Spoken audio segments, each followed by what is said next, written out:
Meet the editors. ചോദ്യം ഇതാണ്, PR യുദ്ധമോ?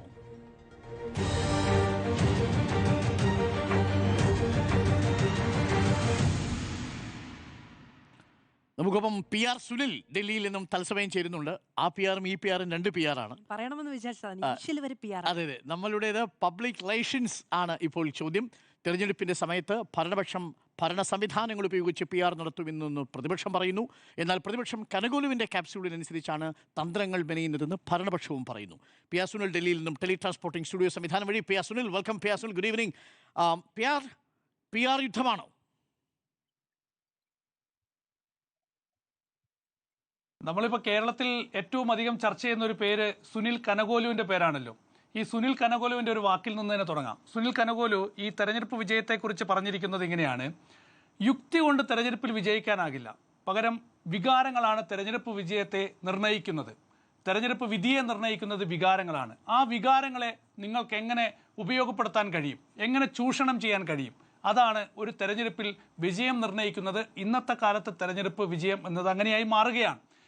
നേരത്തെ നമ്മുടെ റിപ്പോർട്ടിൽ ചൂണ്ടിക്കാണിച്ചതുപോലെ തന്നെ 2014 നരേന്ദ്രമോദിയാണ് അത് രാജ്യത്ത് എല്ലാവർക്കും പറഞ്ഞ് പഠിപ്പിച്ചു കൊടുത്തത്.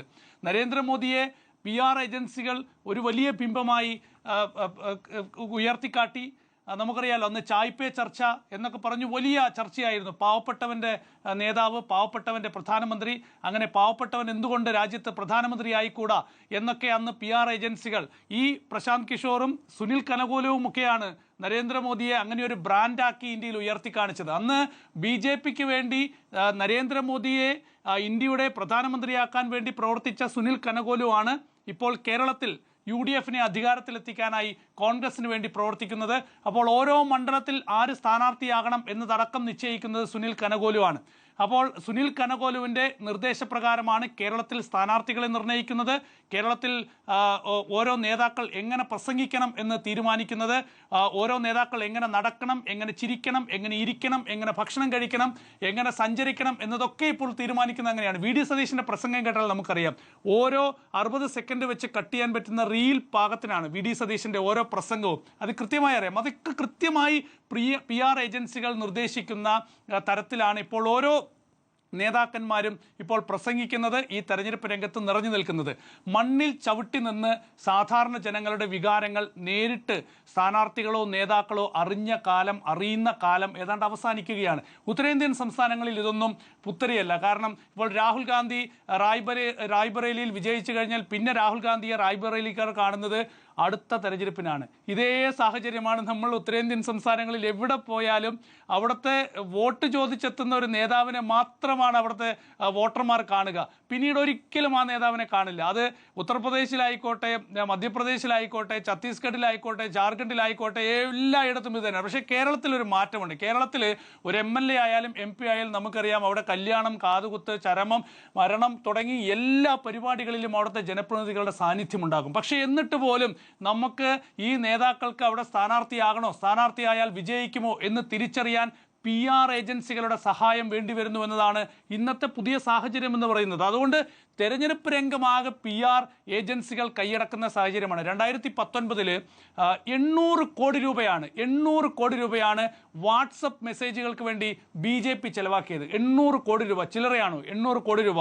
അപ്പോൾ 2024 എത്ര കോടി രൂപയായിരിക്കും ഈ ഒരു മെസ്സേജ് സംവിധാനത്തിന് വേണ്ടി ചെലവാക്കിയിട്ടുണ്ടാവുക? നമ്മൾ ഡൽഹിയിലൊക്കെ യാത്ര ചെയ്യുമ്പോൾ നരേന്ദ്രമോദി എന്നൊക്കെ പറഞ്ഞിട്ട് ഇങ്ങനെ മെസ്സേജുകൾ വരും. നമ്മുടെ മൊബൈലിൽ വാട്സപ്പ് മെസ്സേജുകൾ വരും, ഓഡിയോ മെസ്സേജുകൾ വരും, അതുപോലെ അരവിന്ദ് കെജ്രിവാളിൻ്റെ മെസ്സേജുകൾ വരും. അപ്പോഴാണ് ഇപ്പോൾ നമ്മൾ കേരളത്തിൽ മുഖ്യമന്ത്രി പിണറായി വിജയൻ അവിടെ സർക്കാർ ജീവനക്കാർക്ക് അയച്ചൊരു മെസ്സേജിനെ കുറിച്ച് നമ്മൾ ചർച്ച ചെയ്യുന്നത്. അത് വലിയ ഡാറ്റ ചോർച്ചയാണെന്നൊക്കെ പറയുന്നുണ്ട്. അങ്ങനെയാണ് ഏറ്റവും അധികം ഡാറ്റ നമ്മുടെയൊക്കെ ചോർത്തിയത് നരേന്ദ്രമോദി ആയിരിക്കും. അല്ലെങ്കിൽ ഇവിടെ ഞാൻ ഡൽഹിയിൽ ജീവിക്കുമ്പോൾ ഇവിടുത്തെ മുൻ മുഖ്യമന്ത്രി അരവിന്ദ് കെജ്രിവാൾ ആയിരിക്കും, ഇപ്പോഴത്തെ സർക്കാരൊക്കെ ആയിരിക്കും. നമ്മുടെ ഫോൺ നമ്പർ ഇപ്പോൾ എല്ലാവർക്കും അവൈലബിൾ ആണ്.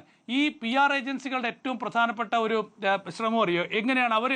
നമ്മളൊരു ഫേസ്ബുക്കിലോ അതല്ലെങ്കിൽ നമ്മൾ സോഷ്യൽ മീഡിയയിലോ നമ്മൾ എന്താണ് കാണുന്നത്, എവിടെയാണ് ലൈക്ക് ചെയ്യുന്നത്, നമ്മുടെ താല്പര്യം എന്താണ്, ഇതൊക്കെ കണ്ടെത്താൻ ഇപ്പോൾ വലിയ ബുദ്ധിമുട്ടേയില്ല. ഒരാളുടെ സോഷ്യൽ മീഡിയ അക്കൗണ്ട് പരിശോധിച്ചാൽ, അല്ലെങ്കിൽ സോഷ്യൽ മീഡിയയിൽ ആരൊക്കെ വന്നു പോകുന്നു എന്ന് പരിശോധിച്ചാൽ, ഇതൊക്കെയാണ് ഈ PR ഏജൻസികളുടെ പ്രധാനപ്പെട്ട ഒരു ശ്രമം എന്ന് പറയുന്നത്. അവർ നടത്തിക്കൊണ്ടിരിക്കുന്ന പ്രവർത്തനം എന്ന് പറയുന്നത്. ഇതിൻ്റെ അടിസ്ഥാനത്തിലാണ് ഒരു മൂഡ് അവർ ക്രിയേറ്റ് ചെയ്യുന്നത്. അപ്പം ആ രീതിയിൽ ഇപ്പോൾ കേരളത്തിൽ എല്ലാ ഒന്നിനൊന്ന്, അതായത് ഇപ്പോൾ LDF ആണെങ്കിലും UDF ആണെങ്കിലും PR-ൽ മത്സരിച്ച് മുന്നോട്ട് പോകുകയാണ്. ആരുടെ PR ആണ് ഈ തെരഞ്ഞെടുപ്പിൽ വിജയിക്കാൻ പോകുന്നതെന്നാണ് നമ്മളൊക്കെ ആകാംക്ഷയോടെ കാത്തിരിക്കുന്നത്. നമുക്കറിയാലോ, LDF വരും, എല്ലാം ശരിയാകും എന്നാണ് നമ്മൾ കേട്ട ഒരു PR വാചകം എന്ന് പറയുന്നത്. അപ്പോൾ അതിനുശേഷം പിന്നീട് LDF ആണ് ഇടതുപക്ഷം ഹൃദയപക്ഷം എന്നുള്ള ഒരു മെസ്സേജ് വന്നു. ഇപ്പോൾ മുഖ്യമന്ത്രിയുടെ ഈ സർക്കാർ ഉദ്യോഗസ്ഥർക്ക് നൽകിയിട്ടുള്ള ഈ ഒരു മെസ്സേജിൻ്റെ അവസാനത്തെ വാക്കാണ് ഉറപ്പ്. അപ്പോൾ ഇത്തരത്തിലുള്ള വാക്കുകളൊക്കെ നിശ്ചയിക്കുന്നത് തീർച്ചയായും ഇതൊക്കെ ഈ ആളുകളുടെ ഹൃദയത്തിൽ അടയാളപ്പെടുത്തുന്നതിന് വേണ്ടി തന്നെയാണ്, അവരെ ഓർമ്മപ്പെടുത്തുന്നത് തന്നെയാണ് ഇത്തരം വാക്കുകൾ ഉപയോഗിക്കുന്നത്. അപ്പുറത്താണെങ്കിൽ UDF ഉപയോഗിക്കുന്നത് എന്താ, കടക്ക് പുറത്ത് എന്നുള്ളതാണ്. ഇരുണ്ട കാലം എന്ന് LDF-ന്റെ ക്യാമ്പയിൻ ആരംഭിച്ചു, മകനെ തിരിച്ചു വരലേ എന്ന് പറഞ്ഞപ്പോൾ നേരെ മറുവശത്ത് UDF-ഉം തുടങ്ങി മകനെ തിരിച്ചു വരലേ ക്യാമ്പയിൻ. ആ രീതിയിൽ PR കമ്പനികൾ തെരഞ്ഞെടുപ്പ് രംഗം അടക്കി വാഴുന്ന ഒരു സാഹചര്യം തന്നെയാണ്. ആര് വിജയിക്കും, എങ്ങനെ മുന്നോട്ട് പോകും എന്നൊക്കെ നമ്മൾ കാത്തിരുന്ന് കാണണം. നമ്മൾ ദേശീയ രാഷ്ട്രീയത്തിൽ നോക്കിയാൽ രാഹുൽ ഗാന്ധി ഒരു ടീഷർട്ടും ഒരു പാൻറ്റൊക്കെ ഇട്ട് വരുന്ന ആൾ, ടീഷർട്ടൊക്കെ ഇട്ട് വരുന്നത്. അപ്പോൾ പലരും ചോദിക്കാറുണ്ട്, രാഹുൽ ഗാന്ധിക്ക് എന്താ ഒരു ടീഷർട്ടൊക്കെ ഇട്ട് രാഹുൽ ഗാന്ധി ഇങ്ങനെ പാർലമെന്റിലേക്ക് വരുന്നത്, ഇയാൾക്ക് തലയ്ക്ക് വല്ല സൂക്കേടുണ്ടെന്നൊക്കെ പല ആളുകളും ചോദിക്കാറുണ്ട്. അപ്പോൾ സാധാരണ രാഹുൽ ഗാന്ധി വന്നത് അങ്ങനെ ആയിരുന്നില്ല. പെട്ടെന്നാണ് രാഹുൽ ഗാന്ധിയിൽ ആ ഒരു മാറ്റം ഉണ്ടായത്. ഭാരത് ജോഡോ യാത്രയ്ക്ക് ശേഷമാണ് രാഹുൽ ഗാന്ധി പെട്ടെന്ന് ടീഷർട്ടിലേക്ക് മാറുന്നത്. അപ്പം എന്തുകൊണ്ടാണ് രാഹുൽ ഗാന്ധി ഇങ്ങനെ മാറിയത്? രാഹുൽ ഗാന്ധി ഇങ്ങനെ മാറിയത് തീർച്ചയായും PR ഏജൻസികളുടെ നിർദ്ദേശം തന്നെയാണ്. നരേന്ദ്രമോദി, നമുക്കറിയാലോ, ഓരോ പരിപാടിയിലേക്കും നരേന്ദ്രമോദി കടന്നു വരുമ്പോൾ നരേന്ദ്രമോദിയുടെ മുമ്പിലേക്ക് ഒരു സുരക്ഷാ ഉദ്യോഗസ്ഥൻ കടന്നാൽ അപ്പോൾ തന്നെ അദ്ദേഹം പറയും, പുറകിലേക്ക് മാറി നിൽക്കാൻ പറയും. കാരണം ക്യാമറകൾ, അദ്ദേഹത്തിൻ്റെ PR ക്യാമറകൾ ഉണ്ടാകും, അദ്ദേഹത്തിൻ്റെ പ്രൊമോഷൻ ടീമുകൾ ഉണ്ടാകും. അവരുടെ ക്യാമറകളിൽ അദ്ദേഹത്തിൻ്റെ മുഖം ഏത് ഭാഗത്ത് എങ്ങനെ വരണം, ഏത് വസ്ത്രം ധരിച്ച് അദ്ദേഹം പുറത്തിറങ്ങണം എന്നൊക്കെ നിശ്ചയിക്കുന്ന തരത്തിലേക്ക് PR ഏജൻസികൾ വളർന്നിട്ടുണ്ട്. അപ്പോൾ ഒരുപക്ഷെ കഴിഞ്ഞ കാലങ്ങളെ അപേക്ഷിച്ച് ഈ തെരഞ്ഞെടുപ്പിൽ കേരളത്തിൽ PR ഏജൻസികൾ പിടിമുറുക്കി എന്നുള്ള കാര്യത്തിൽ യാതൊരു സംശയം വേണ്ട. ഏറ്റവും അടുത്തു വരുന്ന രസകരമായ റിപ്പോർട്ട് എന്നത് CPI പോലും ഒരു PR ഏജൻസിയുടെ സഹായം തേടാൻ പോകുന്നു എന്നുള്ളതാണ്. അപ്പോൾ മണ്ഡലങ്ങളിലെ രാഷ്ട്രീയ സാഹചര്യങ്ങൾ തിരിച്ചറിയാൻ, ജനങ്ങളുടെ രാഷ്ട്രീയ സാഹചര്യങ്ങൾ തിരിച്ചറിയാൻ ഇപ്പോൾ PR ഏജൻസികളുടെ സഹായം രാഷ്ട്രീയ പാർട്ടികൾ തേടുന്നൊരു സാഹചര്യത്തിലേക്ക് കാര്യങ്ങൾ മാറുന്നു എന്നതാണ്. അപ്പോൾ എൻ്റെ ആശങ്ക എന്ന് പറയുന്നത്, യഥാർത്ഥ പ്രശ്നങ്ങൾ ഇവിടെ അഡ്രസ്സ് ചെയ്യപ്പെടുന്നുണ്ടോ എന്ന ഒന്നാമത്തെ ചോദ്യം. രണ്ടാമത്തെ ചോദ്യം എന്ന് പറയുന്നത്, ഇതിൻ്റെ ബെനിഫിഷ്യറി ആരാണ്, ആർക്കാണ് ഇതിൻ്റെ നേട്ടമുണ്ടാകുന്നതാണ്. രാഷ്ട്രീയ പാർട്ടികൾക്ക് സ്വാഭാവികമായും തെരഞ്ഞെടുപ്പിൽ വിജയിച്ചാൽ നേട്ടമുണ്ടാകും. ഇതിൻ്റെ PR ഏജൻസികൾക്ക് ഇതിൽ ഉണ്ടാക്കുന്ന ഡീലിൻ്റെ ഭാഗമായിട്ടുള്ള നേട്ടമുണ്ടാകും. മൂന്നാമത്തെ നേട്ടം ആർക്കാണ്? കോർപ്പറേറ്റ് കമ്പനികൾക്കാണ്. അതായത് മെറ്റയ്ക്കും അതുപോലെ തന്നെ വാട്സപ്പിനുമൊക്കെയാണ് ഇതിൻ്റെ വലിയ നേട്ടം വരുന്നത്, ഇൻസ്റ്റാഗ്രാമിനൊക്കെയാണ് വലിയ നേട്ടമുണ്ടാകുന്നത്, കോടികളുടെ ലാഭം ഉണ്ടാക്കാൻ പോകുന്നത്. അപ്പം ഈ രീതിയിൽ തെരഞ്ഞെടുപ്പ് പ്രചരണ രംഗം മൊത്തത്തിൽ മാറിയിരിക്കുന്നു. ഏതായാലും ഈ ഒരു PR വർക്കിനിടയിൽ ഞാൻ നേരത്തെ ചൂണ്ടിക്കാണിച്ചതുപോലെ തന്നെ ജനങ്ങളുടെ അടിസ്ഥാന പ്രശ്നം. അപ്പോൾ ഇവിടെ യുക്തിക്കപ്പുറത്ത് നിങ്ങൾ വികാരങ്ങളെ ആളിക്കത്തിക്കുന്നത് എങ്ങനെയാണ്? ഇപ്പോൾ സുനിൽ കനകോലുവിൻ്റെ വാക്കുകളിൽ നിന്ന് ഞാൻ തുടങ്ങിയല്ലോ. സുനിൽ കനകോലുവിൻ്റെ ഏറ്റവും പ്രധാനപ്പെട്ട സന്ദേശം ഇതാണ്. കോൺഗ്രസ്സുകാർക്ക് കൊടുത്തിട്ടുള്ള ഏറ്റവും പ്രധാനപ്പെട്ട സന്ദേശം എന്ന് പറയുന്നത് വികാരങ്ങളെ ആളിക്കത്തിക്കാനാണ്. വികാരങ്ങളെ ആളിക്കത്തിക്കുന്നതിൻ്റെ ഭാഗമായിട്ടാണ് ശബരിമല ആളിക്കത്തിക്കാൻ കോൺഗ്രസും UDF-ഉം ഒക്കെ കേരളത്തിൽ ശ്രമിക്കുന്നത്. കഴിഞ്ഞ ദിവസം നമ്മൾ കണ്ടല്ലോ, ആലപ്പുഴ മെഡിക്കൽ കോളേജിൽ ഉഷ ജോസഫ് എന്ന് പറയുന്ന പാവപ്പെട്ട ഒരു തൊഴിലാളി സ്ത്രീയുടെ വയറ്റിൽ ഒരു കത്രിക തുന്നിച്ചേർത്ത് വെച്ച ഒരു സാഹചര്യം, ആ ഒരു മുറിവിനെ ആളിക്കത്തിക്കാനാണ് പിന്നീട് UDF ശ്രമിച്ച ഒരു സാഹചര്യം. അപ്പോൾ അതിനെ കൗണ്ടർ ചെയ്തുകൊണ്ട് UDF കാലത്തെ അഴിമതി കഥകളൊക്കെ പറഞ്ഞുകൊണ്ടാണ് LDF അതിനെ പ്രതിരോധിച്ച് മുന്നോട്ട് വന്നത്. അപ്പോൾ ഇതൊരു PR യുദ്ധം തന്നെയാണ്, PR പോരാട്ടം തന്നെയാണ്. പക്ഷേ വികാരങ്ങളെ ആളിക്കത്തിക്കുമ്പോൾ സാധാരണ ജനങ്ങളുടെ പ്രശ്നങ്ങൾ അഡ്രസ്സ് ചെയ്യപ്പെടാതെ പോയാൽ തെരഞ്ഞെടുപ്പ് രംഗത്ത് ആ ഒരു ഫലം കൃത്യമാകില്ല എന്ന് ഞാൻ ആശങ്കപ്പെടുന്നു. നമ്മൾ സോഷ്യൽ മീഡിയയിൽ കാണുന്ന എങ്ങനെയാണ്, അതായത് തിളച്ചു മറിയുകയാണ് സോഷ്യൽ മീഡിയ. ഒരടിക്ക് തിരിച്ചടി എന്ന തരത്തിൽ റീലുകളും ട്രോളുകളും കിടന്നു മറിയുന്ന സാഹചര്യത്തിലേക്ക് സോഷ്യൽ മീഡിയകൾ ഇപ്പോൾ മാറിയിരിക്കുന്നു. അപ്പോൾ ആ രീതിയിൽ PR-കളും അതുപോലെ തന്നെ ഈ ഒരു പ്രചരണവുമൊക്കെ തന്നെ മാറിയിട്ടുണ്ട്.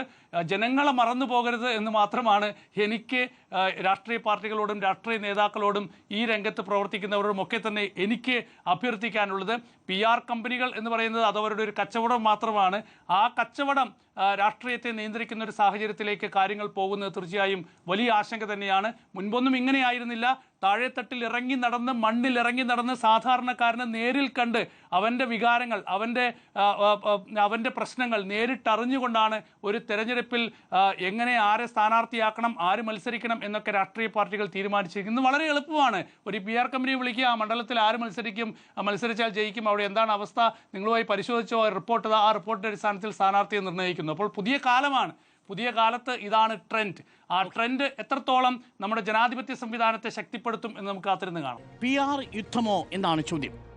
PR യുദ്ധമാണോ മധു ഇപ്പോൾ നടക്കാൻ പോകുന്നതും നടന്നുകൊണ്ടിരിക്കുന്നതും? സ്വാഭാവികമായും ഇന്നലെ മീറ്റ് എഡിറ്റേഴ്സ് ചർച്ച ചെയ്തത് ഈ ആലപ്പുഴയിലെ ഉഷ ജോസഫിൻ്റെ പ്രശ്നവുമായി ബന്ധപ്പെട്ടാണ്. അതിൽ കഴിഞ്ഞ ദിവസമൊക്കെ അതിലെ ചികിത്സാ പിഴവായിരുന്നു ചർച്ചയെങ്കിൽ ഇന്നലെ അതിനെ റീത്ത് വെച്ചത് വിഷയത്തിലേക്ക് വഴിതിരിച്ചു വിടാൻ ഏറെക്കുറെ സാധിച്ചിരുന്നു. ഇന്നലെ കേരളത്തിലെ മാധ്യമങ്ങളൊക്കെ ചർച്ച ചെയ്തത് ഏറെക്കുറെ അങ്ങനെയാണോ സമരം നടക്കേണ്ടത് എന്നുള്ളതാണ്. അതായത് ഒരു വാർത്ത സംഭവിക്കുന്നു, ഒരു വിവാദമുണ്ടാകുന്നു, അതിനെ വഴിതിരിച്ചു വിടാൻ കഴിയുന്ന തരത്തിൽ വാദങ്ങൾ മുന്നോട്ട് വെക്കാനും അതിലേക്ക് ശ്രദ്ധ കേന്ദ്രീകരിപ്പിക്കാനും ഒക്കെ രാഷ്ട്രീയ പാർട്ടികൾക്ക് സാധ്യമാകുന്നു. അപ്പോൾ ഇന്നലെ മീറ്റ് എഡിറ്റേഴ്സിൻ്റെ ചർച്ച ഞാൻ തുടങ്ങുന്നത് ഇവിടെ ഒരു നറേറ്റീവ് വാർഫെയർ ഉണ്ടാകുന്നു എന്നുള്ളത് സംബന്ധിച്ചുകൊണ്ടാണ്. അത് തിരിച്ചറിഞ്ഞ് മാത്രമേ നമുക്ക് മുന്നോട്ട് പോകാൻ കഴിയുള്ളൂ എന്ന്.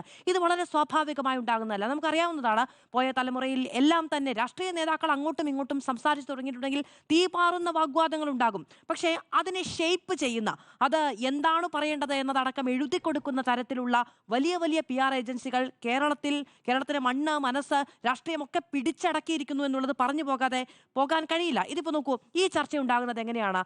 അത് DAയുമായി ബന്ധപ്പെട്ട മുഖ്യമന്ത്രിയുടെ ഓഫീസിൽ നിന്ന് ഓരോ ആളുകളെയും വ്യക്തിപരമായി പേരെടുത്ത് വിശേഷിപ്പിച്ചുകൊണ്ടുള്ള ഒരു സന്ദേശം എത്തുന്നു എന്നുള്ളതാണ്. ഇത് സർക്കാർ ജീവനക്കാർക്ക് മാത്രമല്ല എന്നുള്ളതാണ്.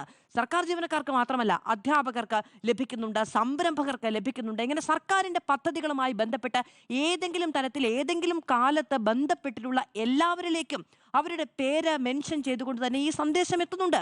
അത് അഭിമാനബോധത്തോടു കൂടി പലരും അത് പങ്കുവെക്കുന്നുണ്ട്. എൻ്റെ മുഖ്യമന്ത്രി, എൻ്റെ സർക്കാർ എന്നെ അഡ്രസ്സ് ചെയ്യുന്നു എന്നുള്ളത്. ഇതിനു വേണ്ടി തന്നെയാണ് ഈ ഇനിഷ്യേറ്റീവ് എന്ന് പറയുന്നത്. അതായത് നമ്മളെ പേരെടുത്ത് ഒരു വലിയ സംവിധാനം അഡ്രസ്സ് ചെയ്യുന്നു എന്നൊരു തോന്നലുണ്ടാകുമ്പോൾ അത്രമേൽ എഫേർട്ട് എടുക്കുന്നു, അത്രമേൽ എന്നെ അംഗീകരിക്കുന്നു, എന്നെ കൂടി കാണുന്നു, കേൾക്കുന്നു എന്ന ഒരു ചിന്ത ജനങ്ങളിൽ ഉണ്ടാകുന്നു. അത് ഉണ്ടാകുന്നത് പക്ഷെ വളരെ സ്വാഭാവികമായിട്ടല്ല. അതിന് പിന്നിലൊരു രാഷ്ട്രീയ ബുദ്ധിയുണ്ട്, അതിന് പിന്നിലൊരു PR പരിപാടിയുണ്ട്. അതിലൂടെയാണത് എത്തുന്നത് എന്നുള്ളതാണ്. പക്ഷെ അതിനോട് വേറെ മറ്റു മാർഗത്തിൽ പ്രതികരിക്കുന്നവരുമുണ്ട്. അതായത് ഈ മെസ്സേജ് വന്ന നമ്പർ ബ്ലോക്ക് ചെയ്യുന്ന ആളുകളുണ്ട്. ഈ മെസ്സേജിന് മറുപടിയായി കടക്കുപുറത്ത് എന്ന് മെസ്സേജ് അയച്ചിട്ട് അത് സ്ക്രീൻഷോട്ട് പങ്കുവെക്കുന്ന ആളുകളുണ്ട്. അപ്പോൾ പലതരത്തിലുള്ള പ്രതികരണങ്ങളും അതിനോട് ഉണ്ടാകുന്നു എന്നുള്ളതാണ്. ഇപ്പോൾ നമുക്ക് ഇതിനെതിരായ ക്യാമ്പയിൻ പ്രതിപക്ഷ സംഘടനകൾ, സർവീസ് സംഘടനകൾ അതിനെതിരായ ക്യാമ്പയിൻ നടത്തുമ്പോൾ അവരുടെ ഒരു ടാഗ് ലൈൻ എന്താണ്? അവരുടെ ടാഗ് ലൈൻ എന്ന് പറയുന്നത് മൈ നമ്പർ മൈ കൺസെന്റ് എന്നുള്ളതാണ്. നമ്മളൊക്കെ സ്വകാര്യത ഉയർത്തിവെക്കുന്ന ആളുകളാണ്, സ്വകാര്യതയ്ക്ക് വേണ്ടി നിയമയുദ്ധത്തിന് ഇറങ്ങി പുറപ്പെടുന്ന ആളുകളാണ്. അപ്പോൾ എൻ്റെ അനുവാദമില്ലാതെ എൻ്റെ നമ്പർ ഒരു വലിയ കാര്യപരിപാടിക്ക് വേണ്ടി ഉപയോഗിക്കുന്നു, അത് എൻ്റെ അനുമതിയില്ലാതെയാണ് എന്ന ഒരു ചോദ്യം അവർക്ക് ഉന്നയിക്കാനുള്ള ധാർമ്മികമായ അവകാശമുണ്ട്. അതുകൊണ്ടാണ് ഡാറ്റ ചോർച്ച എന്ന ഒരു വിമർശനം ഉണ്ടാകുന്നത്. മുൻ പ്രതിപക്ഷ നേതാവ് കുറച്ചുകൂടി കടത്തി പറയുന്നുണ്ട്, മുഖ്യമന്ത്രിക്കെതിരെ കേസെടുക്കണം എന്നുള്ളതടക്കമുള്ള കാര്യങ്ങൾ. മുഖ്യമന്ത്രി CMOയിൽ നിന്നാണ് മെസ്സേജുകൾ വരുന്നത്. അതുകൊണ്ട് തന്നെ ആളുകളുടെ നമ്പർ, അവരുടെ സ്വകാര്യതയുമായി ബന്ധപ്പെട്ട കാര്യം ഉപയോഗപ്പെടുത്തി സർക്കാർ ജീവനക്കാരുടെ ഡാറ്റ മോഷ്ടിച്ചു, അതുകൊണ്ട് കേസെടുക്കണം എന്നുള്ള ആരോപണമൊക്കെ അത് കുറച്ചുകൂടി കടന്ന ഒരു ആരോപണമായി തന്നെയാണ് കാണപ്പെടുന്നതും. പക്ഷെ അത്തരത്തിലുള്ള ഒരു വിമർശനം കൂടി ഉയർന്നു വരുന്നുണ്ട് എന്ന് പറഞ്ഞു പോവുകയായിരുന്നു. ഇതിനു മുൻപും ഇതാദ്യമായിട്ടല്ല, ഇതിനു മുമ്പ് കോൾ എന്ന രീതിയിൽ തന്നെ വന്നിട്ടുണ്ട്. ഓരോരുത്തരും അന്ന് പക്ഷെ പേരെടുത്ത് പറഞ്ഞിട്ടുണ്ടായിരുന്നില്ല, ഇങ്ങനെ മുഖ്യമന്ത്രിയാണ് എന്ന് പറഞ്ഞുകൊണ്ടുള്ള കോൾ വന്നിട്ടുണ്ട് എന്നുള്ളത്. അപ്പോൾ ഇത് ഇന്നോ തുടങ്ങുന്നതോ ഇന്ന് പ്രാവർത്തികമാക്കുന്നതോ ഒന്നുമല്ല, അതിനു മുൻപും അത്തരത്തിൽ ഉണ്ടായിട്ടുണ്ട് എന്നുള്ളതാണ്. നോക്കൂ, നമ്മളൊരു വ്യാപാര ശൃംഖലയിൽ പോയി, ഇപ്പോൾ ധാരാളം ഉണ്ടല്ലോ, നമ്മളുടെ ഷോപ്പിംഗ് ഒക്കെ നടക്കുന്നത് അങ്ങനെയാണ്. നമ്മൾ അവിടെ പോകുമ്പോൾ ബില്ലിങ്ങിന് ഏറ്റവും മസ്റ്റായ കാര്യം എന്താണ്? നമ്മുടെ ഫോൺ നമ്പറാണ്. നമുക്ക് വേണമെങ്കിൽ വിയോജിക്കാം, അപ്പോൾ അവർ അതിനോട് തർക്കത്തിലേക്കൊന്നും വരില്ല, പക്ഷെ നമ്മുടെ ഫോൺ നമ്പറാണ്. അതെന്തിനാണ്? ബില്ല് നമ്മുടെ ഫോണിലേക്ക് അയക്കാനാണ് എന്നുള്ളതാണ്. ഒരു കുത്തക കമ്പനിക്ക് ഒരു ബില്ല് പ്രിന്റ് ചെയ്ത് നമ്മുടെ കയ്യിൽ തരാൻ കഴിയാത്തത് കൊണ്ടല്ല, അവരുടെ പരസ്യങ്ങൾക്ക്, അവരുടെ മറ്റു കാര്യങ്ങൾക്ക് വേണ്ടി ആ നമ്പർ ഉപയോഗിക്കുക എന്നുള്ള ഒരൊറ്റ കാര്യം ഉപയോഗിച്ചുകൊണ്ടാണ്. വളരെ പേഴ്സണലായി അഡ്രസ്സ് ചെയ്യപ്പെടുന്നു എന്നുള്ള മനുഷ്യരുടെ ഒരു ആകാംക്ഷയ്ക്ക്, കൗതുകത്തിനൊക്കെ PR-ൽ വലിയ സാധ്യതകളുണ്ട് എന്നുള്ളത് കൊണ്ടാണ്. ഇപ്പോൾ നേരത്തെ ശ്രീ PR സുനിൽ പറഞ്ഞതുപോലെ LDF വരും, എല്ലാം ശരിയാകും. ഇത് പാർട്ടി സെക്രട്ടേറിയറ്റിൽ ഉദിച്ച ആശയമോ ടാഗ് ലൈനോ ഒന്നുമല്ല. അത് ഒരു PR കമ്പനി മുന്നോട്ട് വെച്ചിട്ടുള്ള ഒരു ഒരു ഒരു കേരളത്തെ ഇളക്കി മറിച്ച ഒരു ക്യാമ്പയിൻ ടാഗ് ലൈൻ തന്നെയായിരുന്നു എന്നുള്ളതാണ്. പക്ഷേ അവിടെ എടുത്തു പറയാനുള്ളൊരു കാര്യം എന്ന് പറയുന്നത് PR ഒക്കെ നടക്കും. അത് കാലം മാറുന്നതിനനുസരിച്ച് അങ്ങനെ തന്നെ പോകും. അത് കോൺഗ്രസ് ആണെങ്കിലും CPM ആണെങ്കിലും നാളെ CPI ആണെങ്കിലും ലീഗ് ആണെങ്കിലും ഒക്കെ അങ്ങനെ തന്നെ ഇനി പോവുകയുള്ളൂ. കാരണം ഇത് തുടക്കം ഇട്ട് വരുന്നത് ഏറെക്കുറെ ഇപ്പം നോക്കൂ, ഒരു പതിറ്റാണ്ട് മുമ്പ് ഇന്റർനെറ്റിന് വലിയ വിപ്ലവം, സമൂഹ മാധ്യമങ്ങളുടെ വലിയ വിപ്ലവം സംഭവിക്കുകയാണ് വീണ്ടും എന്ന നിലയ്ക്ക്. അപ്പോൾ നമുക്ക് ഓർമ്മയുണ്ടാകും ഡോക്ടർ അരുൺകുമാർ ഇപ്പോൾ 258 രൂപയ്ക്ക് 1 GB ചാർജ് ചെയ്തിരുന്ന ഒരു കാലം നമുക്ക് ഓർമ്മയുണ്ട്. പക്ഷെ പിന്നീട് എന്താണ് സംഭവിക്കുന്നത്? ഒരു ദിവസം 1 GB ഉപയോഗിച്ചാൽ മതിയാവാത്ത കാലത്തിലേക്ക് നമ്മൾ പോവുകയാണ്. അതിനോടൊപ്പം തന്നെ ഇപ്പോൾ അത് സംഭവിക്കുന്നതിനൊപ്പം തന്നെ സംഭവിച്ച മറ്റൊരു കാര്യം എന്താണ്? ഒരു ഫോൺ ഫ്രീ ആയി നൽകുകയാണ്. എന്തുകൊണ്ടാണ്? ഇന്ത്യ പോലെ ഒരു വലിയ മാർക്കറ്റിനെയാണ് ഇവർ അഭിസംബോധന ചെയ്യുന്നത്. അവിടെ 8,000-ഓ 10,000-ഓ ഉപയോഗിച്ച ഒരു ഫോൺ പുതുതായി വാങ്ങി 258 രൂപയ്ക്ക് 1 GB റീചാർജ് ചെയ്ത് വാങ്ങുന്ന ആളുകളല്ല ആ മാർക്കറ്റിന്റെ ഉടയവന്മാർ എന്ന് പറയുന്നത്. അവർക്ക് അത് ഫ്രീ ആയി തന്നെ നൽകേണ്ടതുണ്ട്. എന്താണ് ലക്ഷ്യം? ഇപ്പോൾ ഇന്ത്യയെ മുഴുവനും ഇന്റർനെറ്റ് സാക്ഷരത ഉണ്ടാക്കി കൊടുക്കുക, സമൂഹ മാധ്യമ സാക്ഷരത ഉണ്ടാക്കി കൊടുക്കുക എന്നൊന്നുമല്ല. അവിടെ ക്യാമ്പയിൻ നടക്കേണ്ടതുണ്ട്, അവിടെ പ്രൊപ്പഗാൻഡ റൺ ചെയ്യേണ്ടതുണ്ട്, അത് ആളുകളിലേക്ക് അരിച്ചെത്തേണ്ടതുണ്ട്. അതിനാവശ്യമായ സംവിധാനം അടക്കം ഉണ്ടാക്കി കൊടുത്ത് ആദ്യത്തെ 10,000 രൂപയുടെ ഫോൺ നമ്മൾ ഫ്രീ ആയി കൊടുക്കുന്നു. അതിനുശേഷം ആ വലിയ വിപണി തുറന്നു കിട്ടുകയാണ്. ഒരു ദിവസം 1 GB ഉപയോഗിക്കുന്ന ശീലത്തിലേക്ക് നമ്മൾ ആളുകളെ മാറ്റുകയാണ്. പിന്നീട് അതൊരു ശീലമായി മാറുകയാണ്. മറ്റെന്തു ചെയ്തില്ലെങ്കിലും അങ്ങനെ ചെയ്യും. ആ നിലയ്ക്ക് വർക്ക് ചെയ്യുന്ന മാർക്കറ്റിനോടാണ് നമ്മൾ ഈ പറയുന്ന ആശയാദർശങ്ങൾ കൊണ്ട് യുദ്ധം ചെയ്യണമെന്ന് പറയുന്നത്. അത് നടക്കുന്ന ഒരു കാര്യമല്ല എന്നുള്ളതാണ്. പക്ഷേ എടുത്തു പറയേണ്ട ഒരു കാര്യം, ഇതിനുവേണ്ടി സർക്കാർ പണം ഉപയോഗിക്കരുത്, സർക്കാർ സംവിധാനങ്ങൾ ഉപയോഗിക്കരുത് എന്നുള്ളത് തന്നെയാണ്. സർവേയുമായി ബന്ധപ്പെട്ട ചില വിമർശനങ്ങളൊക്കെ ആ സമയത്ത് ഉണ്ടാകാനുള്ള കാരണം അത് തന്നെയാണ്. ഇന്നിപ്പോൾ രജിസ്ട്രേഷൻ വകുപ്പിന്റെ ഭാഗത്തു നിന്ന് ഒരു സർക്കുലർ വന്നതുമായി ബന്ധപ്പെട്ടും വിമർശനങ്ങൾ ഉണ്ടാകുന്നത് അതുകൊണ്ട് തന്നെയാണ്. നോക്കൂ, സംസ്ഥാന സർക്കാരിന് കീഴിൽ PRD ഉണ്ട്. ഇനി ഓരോ വകുപ്പിനും PR ചെയ്യാൻ വേണ്ടിയിട്ട് അതിലേക്ക് ഓഫീസർമാരെ നിയോഗിച്ചിട്ടുണ്ട്. ഓരോ ജില്ലകളിലും ഇതിനുള്ള സംവിധാനമുണ്ട്. അതിനൊക്കെ അപ്പുറത്ത് സർക്കാർ ജീവനക്കാരുടെ ഒരു മീഡിയ സർക്കാർ വകുപ്പ് തന്നെയാണ് കേട്ടോ. അത് തന്നെയാണ് ഞാൻ പറഞ്ഞത്. തർക്കമുണ്ടോ അങ്ങേക്ക്? രജിസ്ട്രേഷൻ വകുപ്പ് എന്ന് തന്നെയാണ് ഞാൻ പറഞ്ഞത്. അപ്പോൾ PRD നിലനിൽക്കുന്നുണ്ട്. ഓരോ വകുപ്പിനും PR ഉദ്യോഗസ്ഥരുണ്ട്. അതിനപ്പുറത്തേക്ക് എല്ലാ ജില്ലകളിലും ഓഫീസർമാരുണ്ട്. അതിനപ്പുറത്ത് സർക്കാർ ജീവനക്കാരുടെ മീഡിയ സെൽ രൂപീകരിച്ചുകൊണ്ട് സമൂഹ മാധ്യമങ്ങളിലൂടെ പ്രചരിപ്പിക്കണം എന്നൊരു നിർദ്ദേശം നൽകുകയാണ്. അപ്പോൾ സർക്കാർ ജീവനക്കാർക്ക് ഈ 8 മണിക്കൂർ സർക്കാർ ജോലിയിൽ ഉൾപ്പെടുന്ന ഒരു ഉത്തരവാദിത്തമാണോ അതോ അതിനപ്പുറത്തേക്ക് അവരുടെ സർവീസ് ആവശ്യപ്പെടുന്ന ഒരു കാര്യമാണോ എന്ന് ഈ സർക്കുലർ വ്യക്തവുമാക്കിയിട്ടില്ല എന്നുള്ളത് ഞാൻ ചൂണ്ടിക്കാണിക്കാൻ ആഗ്രഹിക്കുകയാണ് എന്നുള്ളതാണ്. സർക്കാർ പണം, സർക്കാർ മെഷീനറി ഇതിന് ഉപയോഗിക്കരുത് എന്നുള്ളൊരു ആഗ്രഹം, ഒരു നിർദ്ദേശം എന്ന നിലയ്ക്ക് ഞാൻ മുന്നോട്ട് വെക്കുന്നു എന്നേ ഉള്ളൂ. നോക്കൂ, നമുക്ക് ഇൻഫർമേഷൻ എന്ന് പറയുന്നത് ഒരു ആഡംബരമായി, ഒരു ലക്ഷറിയായി ട്രീറ്റ് ചെയ്യപ്പെടേണ്ട ഒരു കാര്യം ആയിപ്പോയി എന്നുള്ളതാണ്. നമുക്കൊരു ഇൻഫർമേഷൻ എടുക്കണം. അതിന് നമ്മുടെ മുന്നിലുള്ള മാർഗം എന്താണ്? നമ്മുടെ മുന്നിലേക്ക് ആദ്യം വരുന്നത് ഒരിക്കലും ഒരു ഇൻഫർമേഷൻ ആയിരിക്കില്ല. നമ്മുടെ മുന്നിലേക്ക് വരുന്നത് വിവിധ താല്പര്യങ്ങളുള്ള ആളുകളുടെ വാദങ്ങളാണ്. ആ വാദങ്ങളെല്ലാം സംയോജിപ്പിക്കുന്ന ഇടത്തേക്ക് മാത്രമേ നമുക്കൊരു ഇൻഫർമേഷൻ എന്ന നിലയ്ക്ക് അതിനെ പരിഗണിക്കാൻ കഴിയുകയുള്ളൂ എന്നുള്ളതാണ്.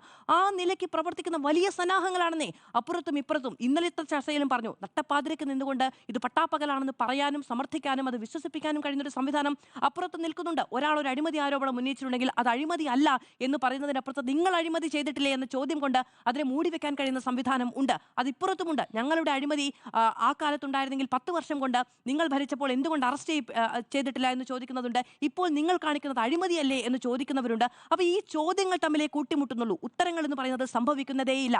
കാരണം ആളുകൾക്ക് പരസ്പരം ചോദിക്കാനുള്ള ചോദ്യം മതി. മറ്റൊരാളുടെ ഉത്തരം കൊണ്ട് ഒരു തരത്തിലും ഒരിക്കലും സമാശ്വസിക്കാത്ത തരത്തിലുള്ള മൈൻഡ് സെറ്റ് മനുഷ്യരിലേക്ക് ഉണ്ടാക്കി കൊടുക്കാൻ കൂടി PR ഏജൻസികൾക്ക് കഴിഞ്ഞിട്ടുണ്ട് എന്നുള്ളതാണ്. അതായത് അവർ പ്രചരിപ്പിക്കുന്ന പരസ്യങ്ങൾക്കപ്പുറത്ത് ആ പരസ്യങ്ങളെ മാത്രം, അത് പരസ്യങ്ങൾ എന്ന് തന്നെയാണ് ഞാൻ പറയുന്നത്, ആ പരസ്യങ്ങളെ മാത്രം ആശ്രയിക്കാൻ കഴിയുന്ന മൈൻഡ് സെറ്റ് കൂടി മനുഷ്യന്മാർക്ക് ഉണ്ടാക്കി കൊടുക്കാൻ കഴിഞ്ഞിട്ടുണ്ട് എന്നുള്ളതാണ്. നോക്കൂ, എൻ്റെ കുട്ടിക്കാലത്തൊക്കെ, ഞാനൊരു പാർട്ടി ഗ്രാമത്തിൽ ജനിച്ച് ജീവിച്ച ഒരാളാണ്. എൻ്റെ കുട്ടിക്കാലത്തൊക്കെ ഒരു ഇലക്ഷൻ നടന്നിട്ടുണ്ട് എങ്കിൽ ഒരു ബ്രാഞ്ചിൽ എത്ര വോട്ട് നമുക്ക് വീണു എന്ന് എണ്ണി പറയാൻ കഴിയുന്ന ആളുകളെ എനിക്ക് വ്യക്തിപരമായി പരിചയമുണ്ട്.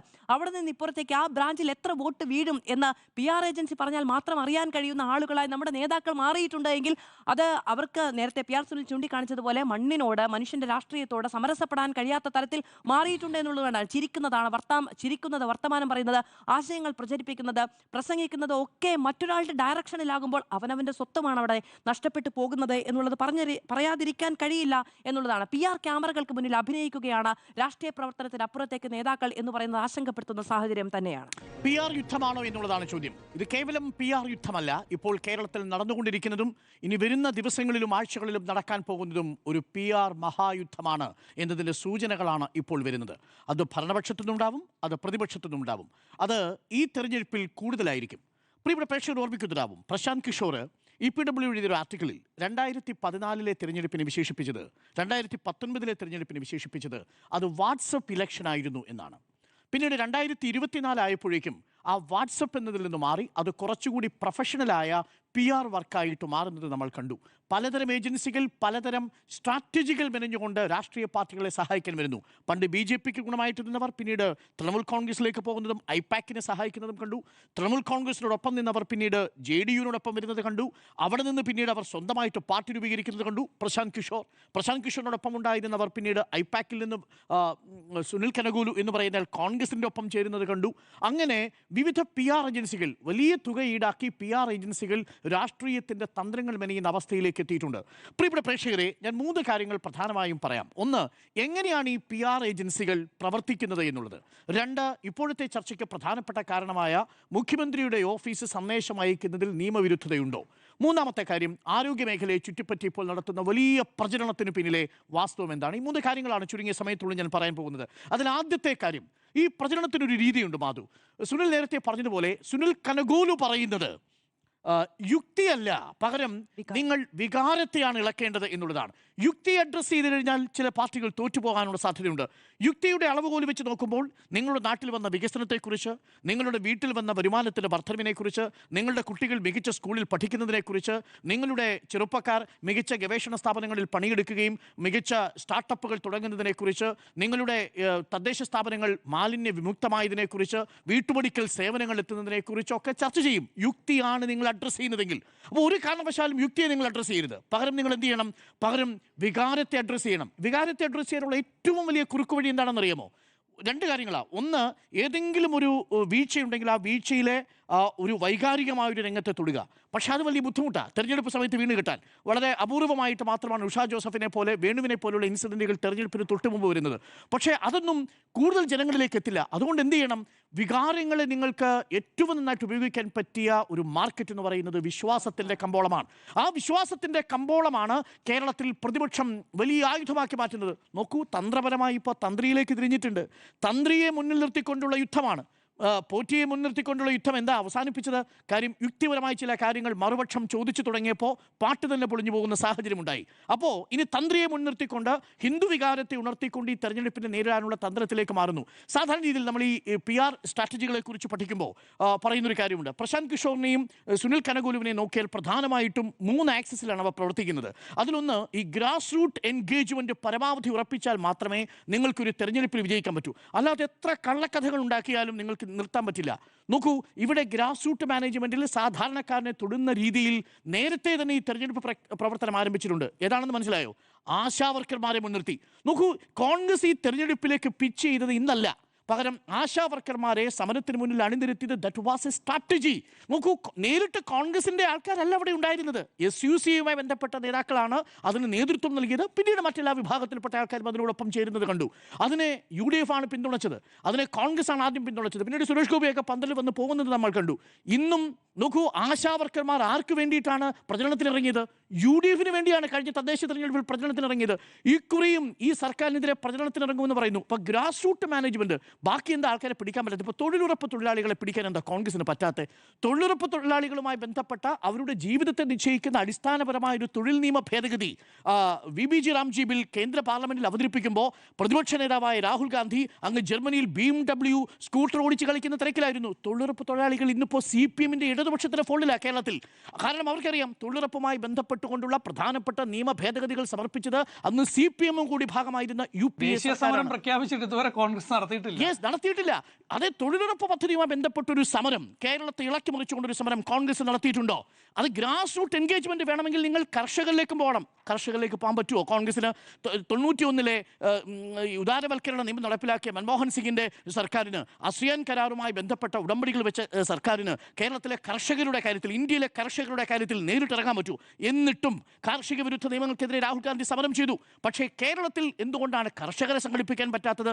അവിടും അവർ ഓർഗനൈസ്ഡ് ആണ്, വെൽ ഓർഗനൈസ്ഡ് വിത്ത് ലെഫ്റ്റ് ആണ്. നിങ്ങൾ തൊഴിലുറപ്പ് തൊഴിലാളികൾ എന്തുകൊണ്ട് സംഘടിക്കാൻ പറ്റുന്നില്ല? അവരും ഇടതുപക്ഷത്തിനോടൊപ്പം നിൽക്കുന്നവരാണ്. അപ്പോൾ നിങ്ങൾക്ക് ഗ്രാസ് റൂട്ട് മാനേജ്മെന്റിൽ നിൽക്കുന്ന ഒരു വിഭാഗത്തെ അടർത്തിയെടുക്കണം. അതിന് കണ്ടെത്തിയ ഏറ്റവും മനോഹരമായ വഴിയാണ് ആശാവർക്കർമാർ എന്നുള്ളത്. അത് ഏറെക്കുറെ ഉണ്ട്. പക്ഷേ നോക്കൂ, ഇടത് സംഘടനയേക്കാൾ ഏറ്റവും കൂടുതൽ മാധ്യമ ഫോക്കസ് ലൈസൻസ് കിട്ടിയത് ആ സമരത്തിനാണ്. അവർ ഗ്രാസ് റൂട്ട് മാനേജ്മെന്റ് എന്നുള്ളത് അവർക്ക് ഉറപ്പിക്കാൻ സാധിക്കുന്ന ഒരു വഴിയാണ്. ഞാൻ പറഞ്ഞത് എങ്ങനെയാണ് പ്രവർത്തിക്കുന്നത് എന്നുള്ളതാണ്. അതാണ് ഒരു എക്സാമ്പിൾ. രണ്ടാമത്തത് പ്രൊഫഷണലൈസേഷൻ നടപ്പിലാക്കുക. ഇപ്പോൾ ലക്ഷ്യയിൽ കനകോലുവിൻ്റെ മുഴുവൻ റിപ്പോർട്ടും ഞാൻ വായിച്ചു. എങ്ങനെയാണ് ലക്ഷ്യയിൽ കനകോലു ആ പ്രസന്റേഷൻ ചെയ്തിരിക്കുന്നത്, ഏതൊക്കെ രീതിയിലുള്ള വേരിയബിളുകളാണ് ഉപയോഗിച്ചിരിക്കുന്നത്, വളരെ ഡാറ്റ ഡ്രിവൺ ആയിട്ടുള്ളൊരു അപ്രോച്ചാണ് യഥാർത്ഥത്തിൽ ഇവരെ സ്വീകരിക്കുന്നത്. എന്ന് പറഞ്ഞാൽ ബൂത്ത് തലം മുതൽ ചില മണ്ഡലങ്ങളിൽ എടുത്തിട്ടുണ്ട്. ക്രിസ്ത്യൻ ഡൊമിനേഷൻ കൂടുതലുള്ള മണ്ഡലങ്ങളിൽ ഇത്തവണ എങ്ങനെയാണ് വോട്ട് ഷിഫ്റ്റ് ചെയ്തിരിക്കുന്നത്, അത് 2010 തദ്ദേശ തിരഞ്ഞെടുപ്പ് മുതലുള്ള ഡാറ്റ ഇവരുടെ കയ്യിലുണ്ട്, കനകോലുവിൻ്റെ കയ്യിലുണ്ട്. അത്രയും ഡാറ്റ ഡ്രിവണായി ഡാറ്റ ഏറ്റവും കൂടുതലുള്ളവർ ഡാറ്റ കോറിലേറ്റീവ്. 2010 ഇലക്ഷനും 2011 നിയമസഭാ ഇലക്ഷനും, 2015 തദ്ദേശ ഇലക്ഷനും 2016 നിയമസഭാ ഇലക്ഷനും, 2020 തദ്ദേശ ഇലക്ഷനും 2021 നിയമസഭാ ഇലക്ഷനും, ഇത് തമ്മിലുള്ള കോറിലേഷനും വേരിയേഷനും വെച്ച് ഓരോ മണ്ഡലത്തിലെയും ഭൂരിപക്ഷം കൂടുതലുള്ള ക്രൈസ്തവ ഭൂരിപക്ഷമുള്ള മണ്ഡലങ്ങളിൽ കോൺഗ്രസിന് വോട്ട് കൂടിയിട്ടുണ്ടോ, അവിടെ LDFന് വോട്ട് കൂടിയിട്ടുണ്ടോ, എന്നിട്ടാണ് അവർ നിരീക്ഷണത്തിലെത്തിയത്. ക്രൈസ്തവ മേഖലകളിൽ വലിയ കാര്യമായ ഇമ്പാക്ട് ഉണ്ടാക്കാൻ UDFന് പറ്റിയിട്ടില്ല. അപ്പോൾ എന്ത് ചെയ്യും? അതിൽ നിന്നൊരു സ്ട്രാറ്റജി ഉണ്ടാക്കും. ക്രൈസ്തവ ന്യൂനപക്ഷങ്ങളെ ഒപ്പം നിർത്തണം. വളരെ പെട്ടെന്ന് സീറോ മലബാർ സഭയിലേക്ക് പ്രതിപക്ഷ നേതാവ് പോയത്, സിനഡിലേക്ക് പോയത് നമ്മൾ കണ്ടതല്ലേ. JB കോശി കമ്മീഷൻ റിപ്പോർട്ടുമായി ബന്ധപ്പെട്ട ചർച്ച പെട്ടെന്ന് ഉയർന്നു വന്നത് നമ്മൾ കണ്ടതല്ലേ. കേരള കോൺഗ്രസിന്റെ മാണി വിഭാഗം പോകുന്നു എന്ന വ്യാഖ്യാനം വന്നത് കണ്ടതല്ലേ. ഈ കനകോലു റിപ്പോർട്ടിന് ശേഷമാണ്, ചുമ്മാതല്ല. അപ്പോൾ സോണിയാഗാന്ധിയുമായി ചർച്ച ഡൽഹിയിൽ നിന്ന് വന്നതാണ്. അപ്പോൾ ഇതെല്ലാം വരുന്നത് എങ്ങനെയാണ്? കനകോലു റിപ്പോർട്ട് വരുന്നതിന് ശേഷം സ്ട്രാറ്റജികൾ രൂപീകരിക്കുന്ന അവസ്ഥയിലേക്ക് മാറുന്നു. മൂന്നാമത്തെ പ്രധാനപ്പെട്ട കാര്യം നറേറ്റീവ് ബിൽഡിംഗ്. പ്രതിപക്ഷ നേതാവ് തന്നെ വാക്ക് അറിയാതെ ഉപയോഗിച്ചിട്ടുണ്ട്. ഈ തെരഞ്ഞെടുപ്പിലെ നറേറ്റീവ് എന്ന് പറയുന്നത് it's A PR term.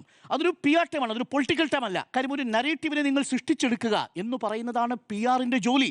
Walter ലിപ്മാനെ പോലെയുള്ള വലിയ പ്രൊഫഷണലിസ്റ്റുകൾ പറയുന്നുണ്ട്, നിങ്ങൾ ഒരു ആഖ്യാനം സൃഷ്ടിച്ചെടുത്ത് പബ്ലിക് ഒപ്പീനിയനെ സ്വാധീനിക്കുന്നതാണ് ജനാധിപത്യത്തിലെ കല.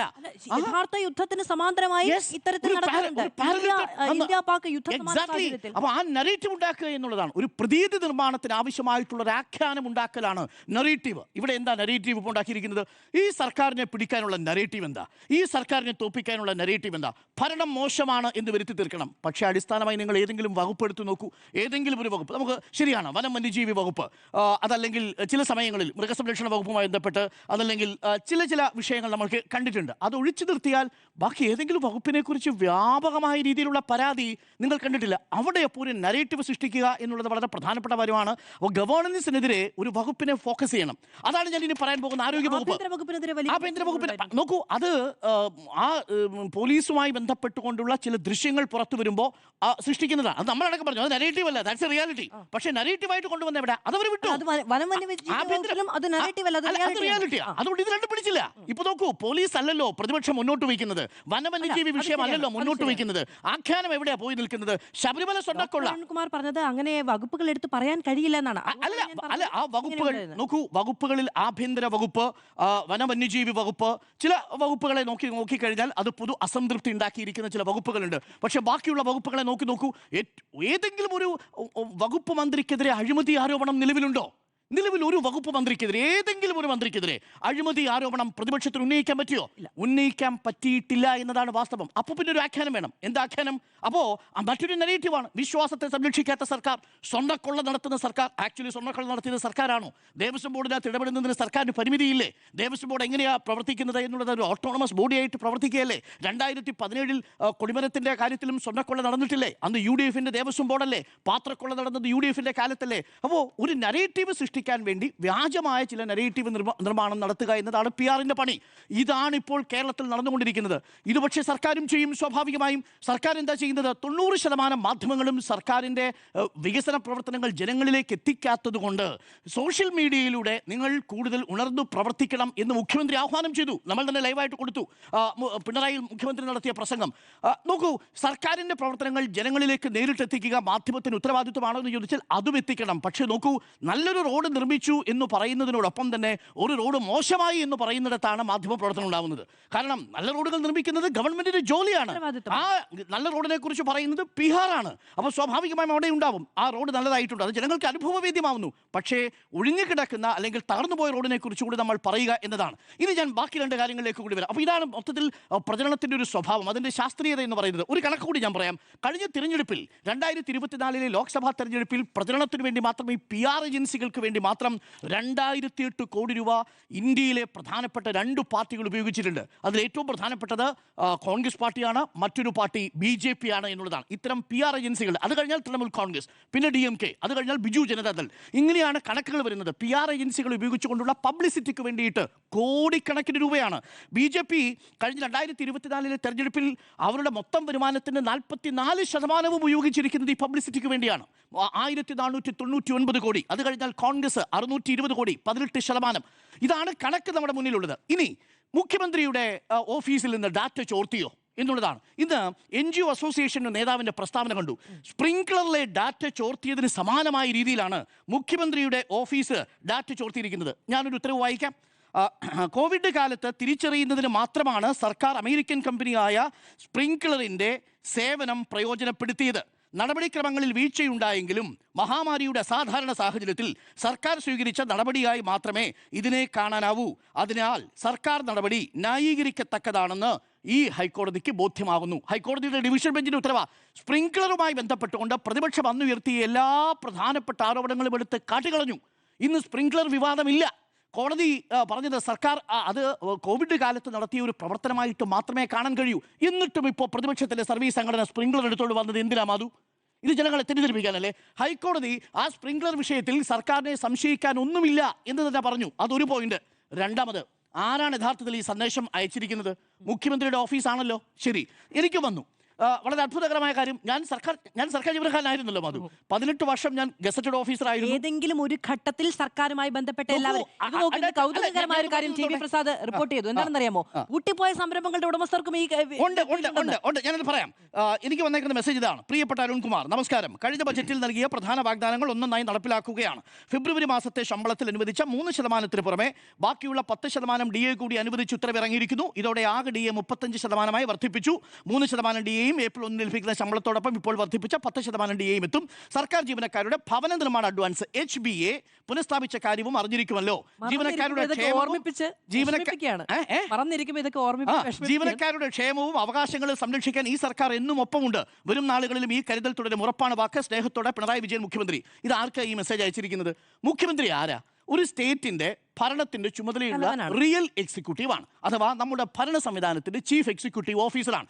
മുഖ്യമന്ത്രിയുടെ താഴിലാണ് പൊതുഭരണ വകുപ്പ് ഉള്ളത്. പൊതുഭരണ വകുപ്പുമായി ബന്ധപ്പെട്ടുകൊണ്ടാണ് കേരളത്തിലെ വിദ്യാഭ്യാസ വകുപ്പിലാണെങ്കിലും മറ്റു വകുപ്പുകളിലാണെങ്കിലും അധ്യാപകർ ആണെങ്കിലും സർക്കാർ ജീവനക്കാരും പണിയെടുത്തുകൊണ്ടിരിക്കുന്നത്. ഇവർക്ക് സർക്കാരുമായി ബന്ധപ്പെട്ട DA വർധനം ഉണ്ടായി എന്ന വിവരം അറിയിക്കുന്നതിൽ എവിടെയാണ് നിയമപരമായ പിശക്? നമ്പർ 1. നമ്പർ 2, ഇതെങ്ങനെയാണ് സാധാരണ സർക്കാർ ചെയ്തുകൊണ്ടിരുന്നത്? ഒരു പത്രക്കുറിപ്പ് അറിയിക്കുകയാണ് ചെയ്യുന്നത്. സർക്കാർ അത് മാറ്റി. പകരം സർക്കാരിൻ്റെ ഉദ്യോഗസ്ഥന്മാർ സർക്കാരിൻ്റെ 10% DA, ഇപ്പോൾ ഉദാഹരണത്തിന് നമ്മുടെ കമ്പനിയുടെ MD നമുക്ക് ശമ്പള വർധന ഉണ്ടാകും എന്നുള്ളത് വിവരം HR നമ്മളെ മെയിലിലൂടെ അറിയിക്കും, HR നമ്മളെ വാട്സപ്പിലൂടെയും അറിയിക്കും. ഈ വാട്സപ്പിലൂടെ സംസ്ഥാനത്തിൻ്റെ തന്നെ ചീഫ് എക്സിക്യൂട്ടീവ് ഓഫീസറായ, പൊളിറ്റിക്കൽ ഹെഡായ, റിയൽ ഹെഡായ മുഖ്യമന്ത്രിയുടെ ഓഫീസ്, മുഖ്യമന്ത്രിയുടെ ജീവനക്കാർക്ക് 10% DA വർദ്ധിപ്പിച്ചുകൊണ്ട് മെസ്സേജ് അയക്കുമ്പോൾ അതിന് നിയമവിരുദ്ധമെന്നും ഡാറ്റ ബ്രീച്ച് എന്നും പറയണമെങ്കിൽ അസാമാന്യമായി തൊലിക്കെട്ടി വേണം. ഇനി നേരത്തെ സംരംഭകരുടെ കാര്യം പറഞ്ഞു. സംരംഭകർ ഈ സർക്കാരിൻ്റെ ഭാഗമായിട്ട് രജിസ്റ്റർ ചെയ്തതിൽ നിന്നാണ്. ആരുടെ വീട്ടിൽ പോയി ഏതെങ്കിലും നമ്പർ മോഷ്ടിച്ച് പാർട്ടിക്ക് കൊടുക്കുകയല്ല ചെയ്തത്. വിവാദമാകുമായിരുന്നു. എപ്പോൾ ഈ സർക്കാർ സംവിധാനങ്ങളിൽ നിന്ന് ഡാറ്റ എടുത്ത് ഒരു പാർട്ടിക്ക് കൊടുത്ത് ആ പാർട്ടി ഇടതുമുന്നണി വോട്ട് ചെയ്യൂ അല്ലെങ്കിൽ CPI വോട്ട് ചെയ്യൂ എന്ന് പറഞ്ഞിരുന്നെങ്കിൽ. ഇതങ്ങനെയല്ല. നിങ്ങൾക്ക് 10% DA ഇതാ വർദ്ധിപ്പിച്ചിരിക്കുന്നു എന്ന് പേഴ്സണൽ മെസ്സേജ് അയക്കുകയാണ്. അവിടെയാണ് പി രാജീവ് ചോദിച്ച ചോദ്യം. പ്രധാനമന്ത്രിയുടെ ഓഫീസിൽ നിന്ന് നിരന്തരം മെസ്സേജ് വരും. ആർക്കും വിഷമവും പരാതിയില്ല. ഇവിടെ എന്താ മുഖ്യമന്ത്രിയുടെ ഓഫീസിൽ ഇത് മാത്രമല്ല, ഇത് കുറച്ച് കഴിഞ്ഞാൽ ഓഡിയോ ആയിട്ട് വരും. ഇതൊരു പ്രചരണത്തിൻ്റെ രീതിയായിട്ട് അവർ ഉപയോഗിക്കുന്നതാണ്. കോൺഗ്രസും ഉപയോഗിക്കാറുണ്ട്, കോൺഗ്രസ് ഭരിക്കുന്ന സംസ്ഥാനങ്ങളിൽ. മാത്രമല്ല, ഇത് ഞാനൊന്ന് അക്കൗണ്ട് വെരിഫൈ ചെയ്ത് നോക്കി. ഇത് CMO ഓഫീസിൽ നിന്ന് തന്നെ ഉള്ളതാണോ എന്നറിയാൻ വേണ്ടിയിട്ട്. itmission.kerala.gov.in admin.ksitm@kerala.gov.in എന്ന സർക്കാരിൻ്റെ വെബ്സൈറ്റിൽ രജിസ്റ്റർ ചെയ്തിരിക്കുന്ന മെറ്റ അക്കൗണ്ടിൽ നിന്നാണ് ഈ വാട്സപ്പ് സന്ദേശം വരുന്നത്. അതുകൊണ്ട് ഇത് സ്വകാര്യതയുടെ ബ്രീച്ചാണ് എന്ന വാദം നിൽക്കില്ല. ഇതാണ് എൻ്റെ ഒരു വാദം. രണ്ടാമത്തത്, ആരോഗ്യമേഖലയുമായി ബന്ധപ്പെട്ട വലിയ ആഖ്യാനം നടക്കുകയാണ്. ആ ആഖ്യാനത്തിൻ്റെ പൊരുൾ എന്താ യഥാർത്ഥത്തിൽ? പ്രിയപ്പെട്ട പ്രേക്ഷകരെ, ഇന്നിപ്പോൾ ഒരു പത്രം എഴുതിയിരിക്കുന്നത് ആരോഗ്യമേഖല വെന്റിലേറ്ററാണ് എന്ന പ്രതിപക്ഷ നേതാവിൻ്റെ വാക്കുകളെ സൂചിപ്പിച്ചുകൊണ്ട് എഴുതിയിരിക്കുന്നത് ഈ ആരോഗ്യമേഖല ആകെ ആടിയുലയുകയാണ് സർ എന്നാണ് പറഞ്ഞിരിക്കുന്നത്. ഏത് ആരോഗ്യമേഖലയാണ് മാധു? നമ്മുടെ സംസ്ഥാനത്ത് കഴിഞ്ഞ വർഷം ഏഷ്യാനെറ്റും മനോരമയും നമ്മൾ അടക്കമുള്ള എല്ലാ ചാനലുകളും സംപ്രേഷണം ചെയ്ത ഒരു കണക്കുണ്ട്. കഴിഞ്ഞ 5 വർഷങ്ങളിൽ ഈ ആരോഗ്യവകുപ്പ് മന്ത്രി റിപ്പോർട്ട് തേടിയത് 47 വീഴ്ചകളിലാണ്. 47 എന്നാണ് കണക്ക്. 47 അതിൽ 47 വീഴ്ചകൾ സംഭവിച്ചിട്ടുണ്ടെന്ന് പറയാം. 5 വർഷം കൊണ്ടാണേ, ഓർമ്മിക്കണം. മൊത്തം കണക്ക് ഞാനൊന്ന് എടുത്തു നോക്കി.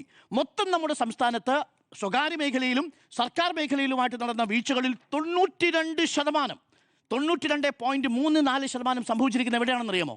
സ്വകാര്യ മേഖലയിലാണ്. കേരളത്തിലെ ആരോഗ്യ മേഖലയിൽ ഏറ്റവും കൂടുതൽ വീഴ്ച സംഭവിച്ചിരിക്കുന്നത് സ്വകാര്യ മേഖലയിലാണ്. ഒരു പത്രവും അച്ചടിത്തില്ല, ഒരു സോഷ്യൽ മീഡിയയും അതിനെക്കുറിച്ച് സംസാരിക്കില്ല.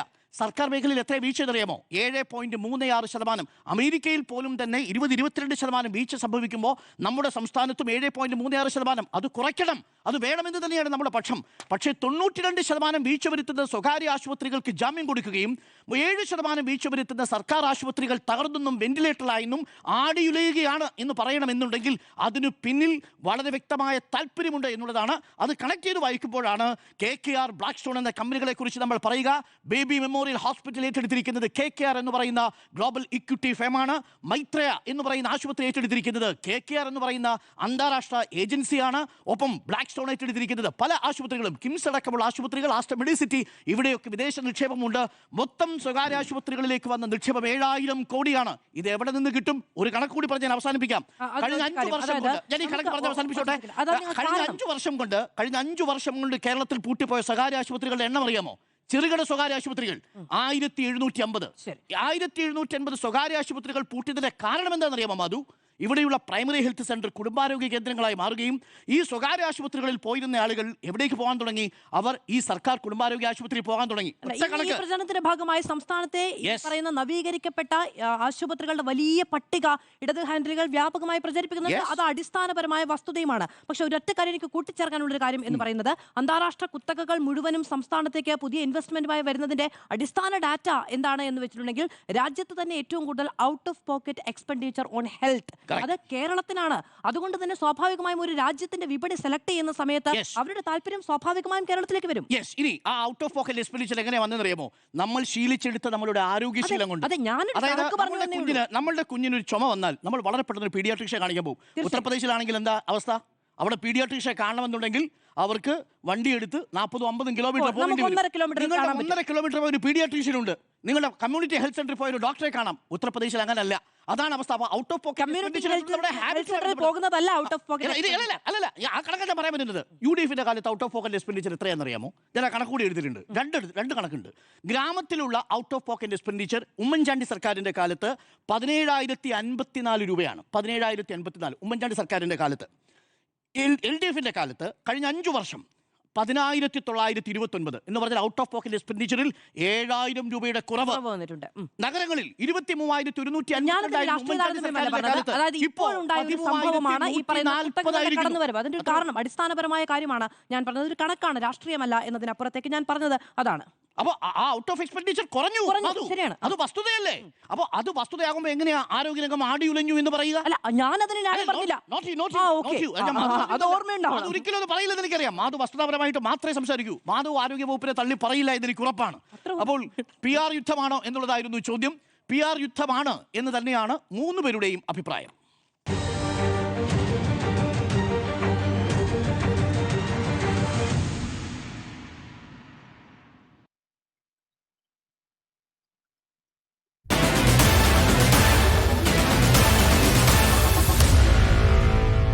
Meet the editors.